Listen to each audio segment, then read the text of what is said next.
So you do your launch on Amazon. Let's just work it through together.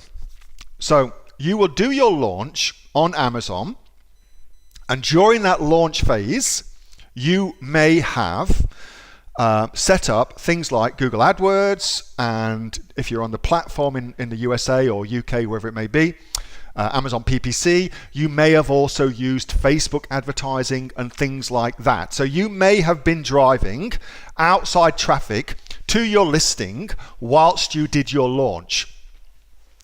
And then you do your launch and your sales drop. So what's changed? Well, the things that have changed are you're no longer driving external traffic to your listing. So you should look there first. So you're always looking, what's the variables? What's going on? What's happened? What's changed that's created this new thing that I'm now looking at?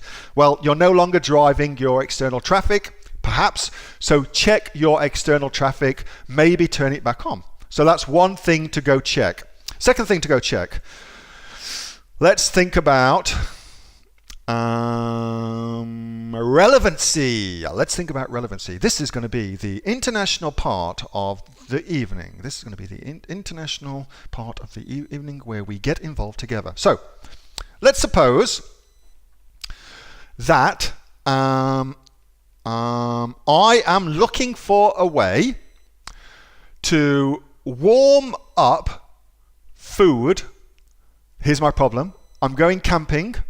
I'm looking for a way to warm up food for myself, my lovely wife, and my 2 kids to eat.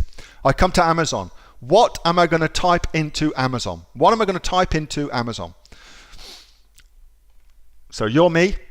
You've got this problem. You're going camping. You know you've got to eat.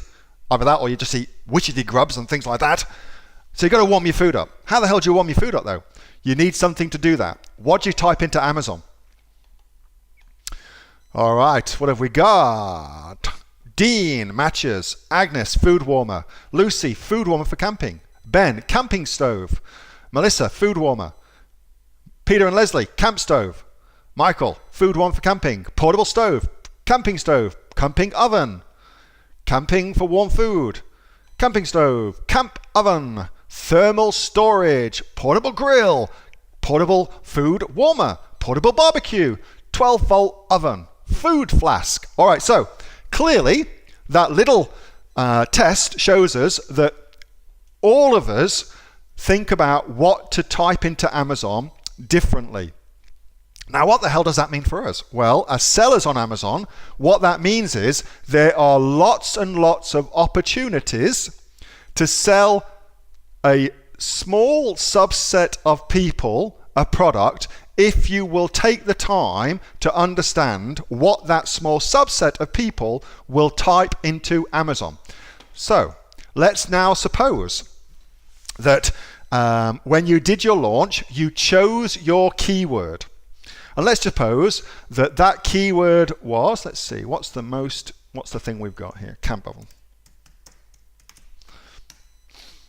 Let's suppose that you chose to rank your product for the keyword camp oven, like this, all right? Now, I'm going camping with my kids in my 4-man tent. Is that what I want to buy? Do I want to buy camp oven like that? Do I want that big freaking monstrosity? Will that fit in my Porsche? No, it will not. Not even on a good day. So the lesson here is this. If you choose a keyword to rank for, make sure that you rank for the right keyword. Because oftentimes you will discover, to your dismay, that the keyword you have spent all that time, energy, and money ranking for on Amazon is actually not the keyword that people who buy your product, that's an important consideration, who buy your product search for. Okay, so that's sometimes another problem that happens with launches, is that you actually have chosen the wrong keyword and you kind of have to do a relaunch. Let me give you an example of that. With the product that we are currently launching in the US of A, which is a meal replacement shake, we are launching it under a very, very specific keyword. And so we have been busting our asses to get that keyword to rank, and rank really, really well. Now, it turns out there's actually coming to light a better keyword for us to go after.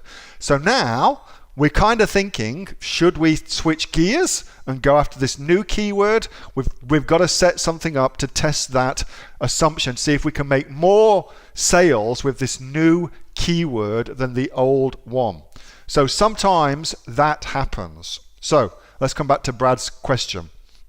When sales stall post-launch, how should you approach that? Should you price drop? No. Price is never ever the issue. In fact, as soon as you start competing on price or trying to compete on price, it's a road to nowhere. And 9.5 times out of 10, if you do a good job on putting your product in front of the right people based on the keyword, then price within certain boundaries is not an issue. $5 here or there, for instance, or $10 here or there is not going to make a massive difference. Oftentimes folks are just most keen on getting the right thing for them. So you want to start with, what have you changed? Advertising. If that's the case, you've got to turn it back on and see what influence that makes. And then you start with, what's my keyword? Am I trying to rank for the right keyword?